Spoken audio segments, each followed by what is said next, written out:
My name is Mikael. I'm a student from Wenzao Graduate Institute of European Studies. Today I'm going to interview Arnaud Decaux. He's the French Development Manager of AmazingTalker. And this interview is about the company's position in Taiwanese market towards French market.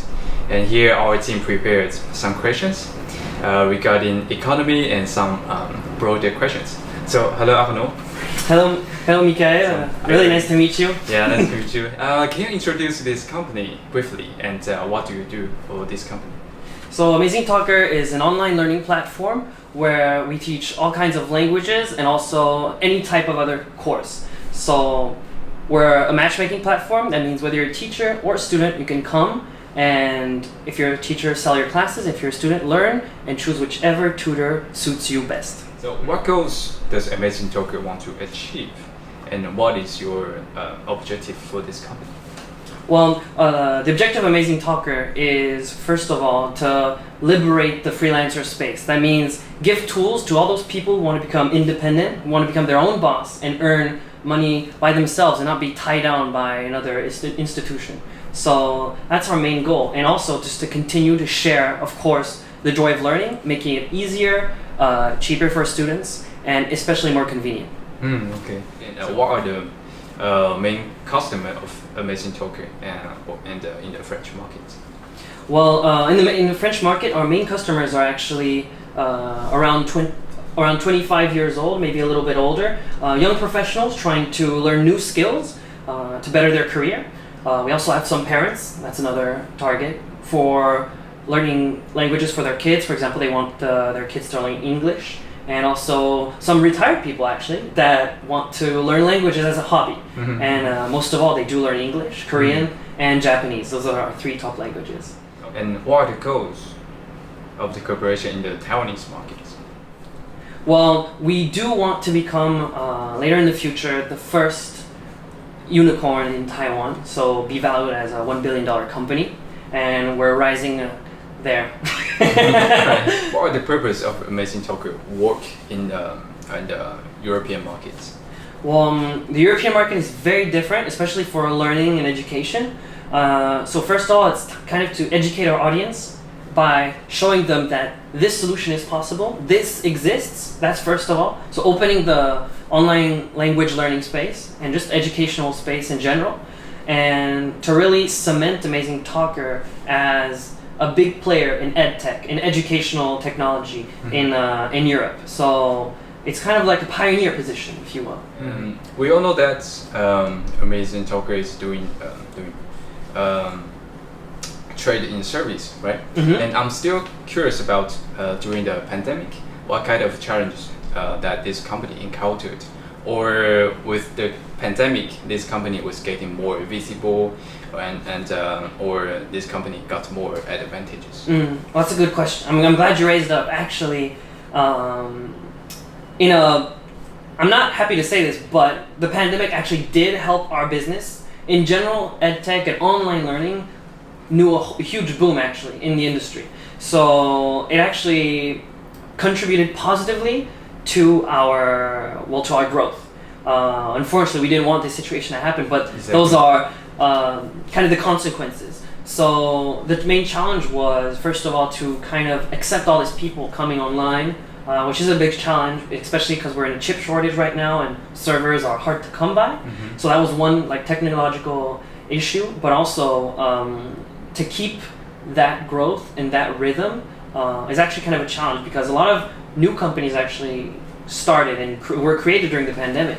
And now that we're seeing the curve kind of go down, a lot of these companies are seeing their growth also go down with the pandemic. Mm-hmm. And that's the main challenge, is to keep the growth and not it just be artificial growth that's caused by an external factor, but also have our own strength and really bring something positive to the market that makes our growth genuine, authentic, and actually long-lasting.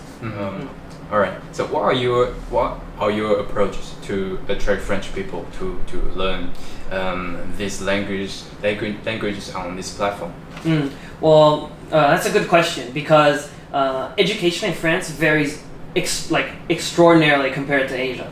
And for example, in Taiwan, maybe we have the cram schools like the Bushiban, Yes. which doesn't exist at all in France. So first of all, it's about adapting the system and the way we communicate. That's a big challenge. And what we're bringing is actually kind of telling them and showing them that having a private tutor, a private professor, is not just something that's for people with a lot of money, like rich parents giving that to their kids. It's actually affordable and of high quality. And that is actually the thing that we're bringing. It's like these are high quality classes with natives that you can actually afford.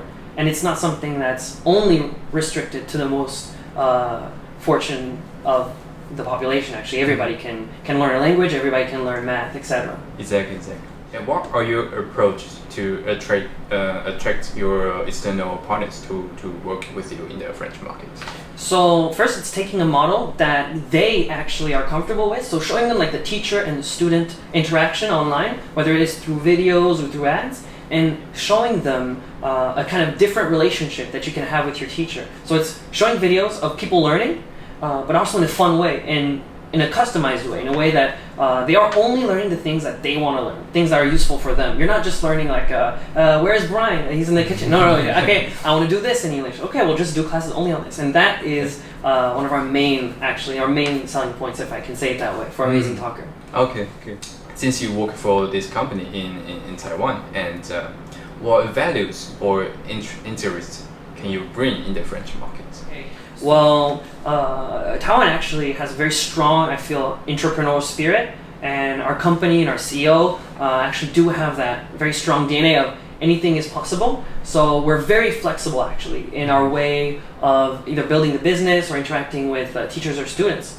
And I think that's not something that is generally the case sometimes, especially for traditional companies maybe in France. Mm-hmm. So we have that kind of open mindset and just flexibility. We can adapt pretty quickly in a way that is surprising for actually the European market sometimes, I think. Mm-hmm. What are the major barriers in AmazingTalker business in France? Or what are the challenges regarding your operation? Well, that's an excellent question. There are so many challenges, especially now in EdTech. First of all, there's all the competition. So all those local actors that are actually trying to grow at the same pace as us. So that's one thing that's very important to consider. And the second challenge is actually the whole infrastructure. It's really understanding how the French people function in education and how to take that environment and actually adapt ourselves to that. Even though we adapt really quickly, it's still a lot of knowledge that we need to acquire. And when we're an international company, but we are still a Taiwanese company. Mm-hmm. And then we have to find a way to communicate efficiently, whether it's with the customers or in between, like with internal actors. And that's a challenge because there are so many cultural differences. And it's taking all the richness of our company and knowing how to adapt, knowing how to communicate, and knowing how to listen. Actually, that's very, very hard. Exactly. Since you are a development manager, and what are the biggest challenges with your team, and how do you cope with these problems?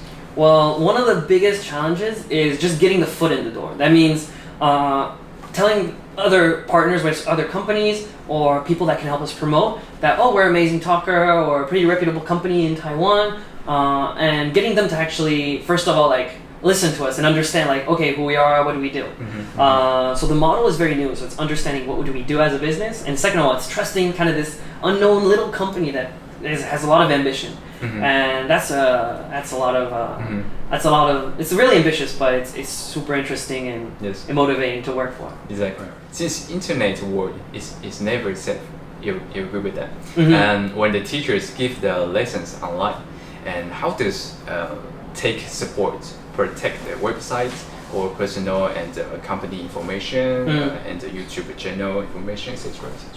Well, that's a great question, especially like there's a lot of hacks going on every year, and it's more and more dangerous, and we know that. So we do two things. First thing is a lot of tools and things that we develop, we do it internally. So our customer service, everything that handles the data, all the analytics of all the data, everything is done in-house. So we have a team that develops all the tools we need.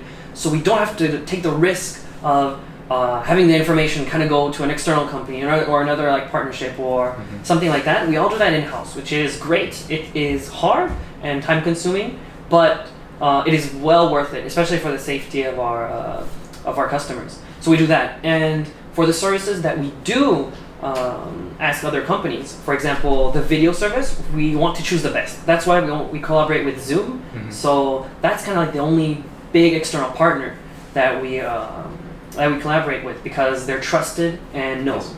Okay. Nowadays, people can easily find many free resources online, right? And to learn a language or professional skill, etc. And however, students need to pay if they want to learn those skills through AmazingTalker, right? And what are your arguments to make them willing to pay for this service? Yeah, that's true. We are in the era of information. So information is so widely accessible, it's free, and it's quick. But that's the thing, we know that. And actually, learning things, whether it's music or languages on AmazingTalker, you're not supposed to only use AmazingTalker. We know we're in an ecosystem, so the way we position ourselves and the way our teachers do their classes, they actually recommend also to use maybe some free applications or free resources online, so that you can use AmazingTalker as a service, but also integrate that in a much wider spectrum of tools you can use.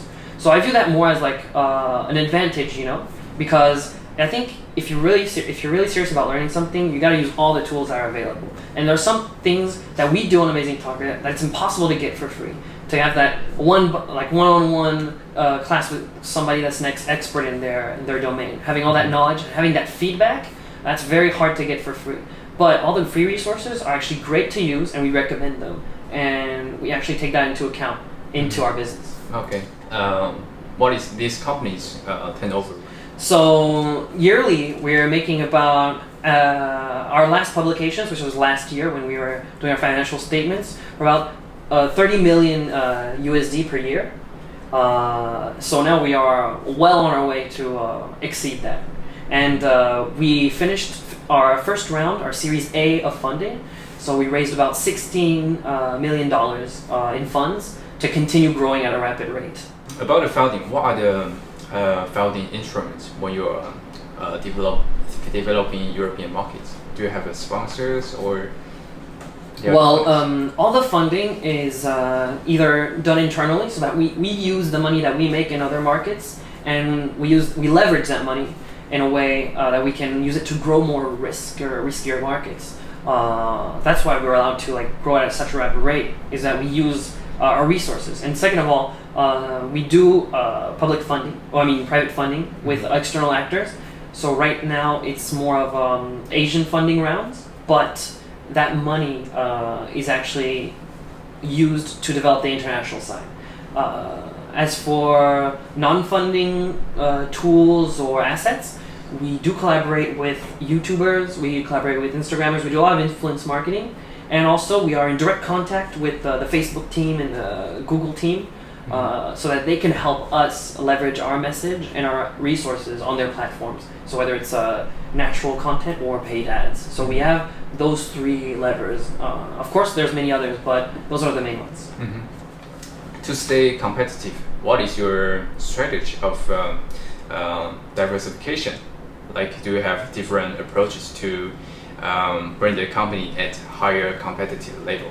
Yes, we try to stay as lean and as adaptive as possible, and I think the main element, to answer your question directly, is actually our staff. We're not scared of finding people with little to no experience and having them learn the things they need to learn to actually help us grow, have new ideas, and not be stuck in a traditional sense of the term of doing business like in the old-fashioned way.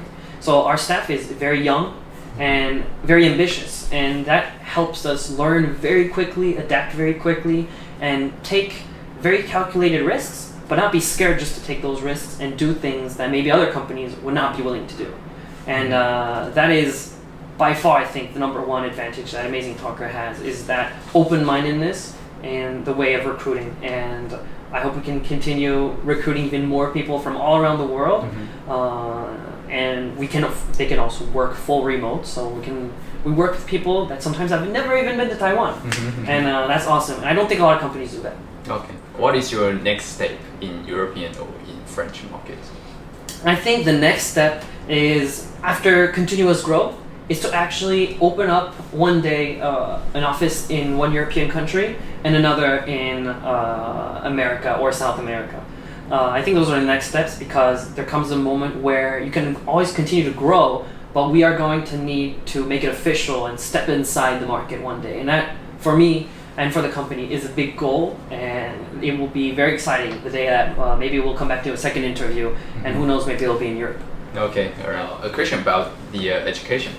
In 2017, our government, Taiwanese government, created bilingual nation 2030, and our government tries to make Taiwan a bilingual state. And on AmazingTalker, you also have so many English teachers. And do you think AmazingTalker can help Taiwan reach their goals? And for instance, cooperate with Taiwanese Ministry of Education, etc. Oh, definitely. I think that is essential. That once our company continues to grow, we will have to step inside and talk with the legislators and actually help be a part of the positive change. And although I'm not aware 100% of every detail that's going on in Taiwanese legislature, I am 100% sure that that is on the agenda, though. And we need to actually cooperate. And I do believe that as an educational company that has a lot of young people, that has a lot of people from all around in Taiwan, diverse origins, I think it's very important to take that in mind. And it is a very welcoming goal that other institutions like the Taiwanese government themselves are actually kind of going in the same direction as us, and that's comforting. And we are open-minded to any type of collaboration, and we're all ears, basically. Through AmazingTalker, do you think this platform is efficient way to bring Taiwanese culture in the Europe or France, and hence Taiwan's image? Definitely. The good thing is that there are no barriers or walls between markets or segments or teachers or all the actors that are in our platform. That means a French student could actually have an English teacher that is from Taiwan, or a Chinese teacher from Taiwan, and we allow that to happen. So I don't know if you're aware of this, but on our website, students can meet the teachers just by browsing it, just like a list, like a directory. But we also have an algorithm of artificial intelligence that takes all the needs of the student into mind, and we recommend a tutor for them.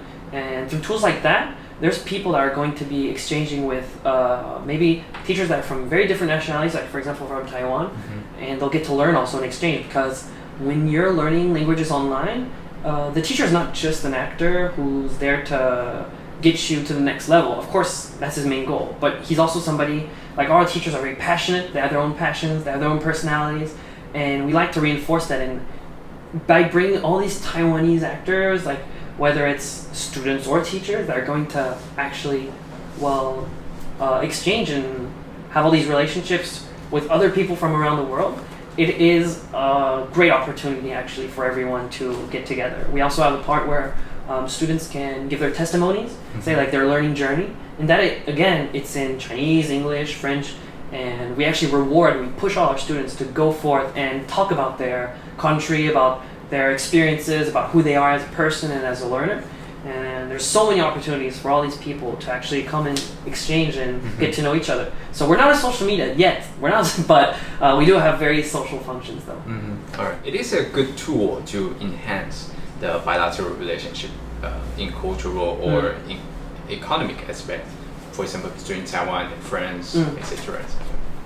Oh yeah, it is. It's important because it's essential for business, but also the people in our company, their leaders, we are really hell-bent on having this very open-minded and culturally sensitive manner. So we're not just a company that has values like growing bigger, making more money. It's also about it's kind of cheesy, but kind of spreading the joy and the love of learning, and just in general being a helpful company in the world, that we have a positive contribution on the world. And at the end, maybe when I'll retire and we have grown all the markets, that we left a very positive impact actually on the world, whether it's through learning, whether it's through enabling people by giving them tools.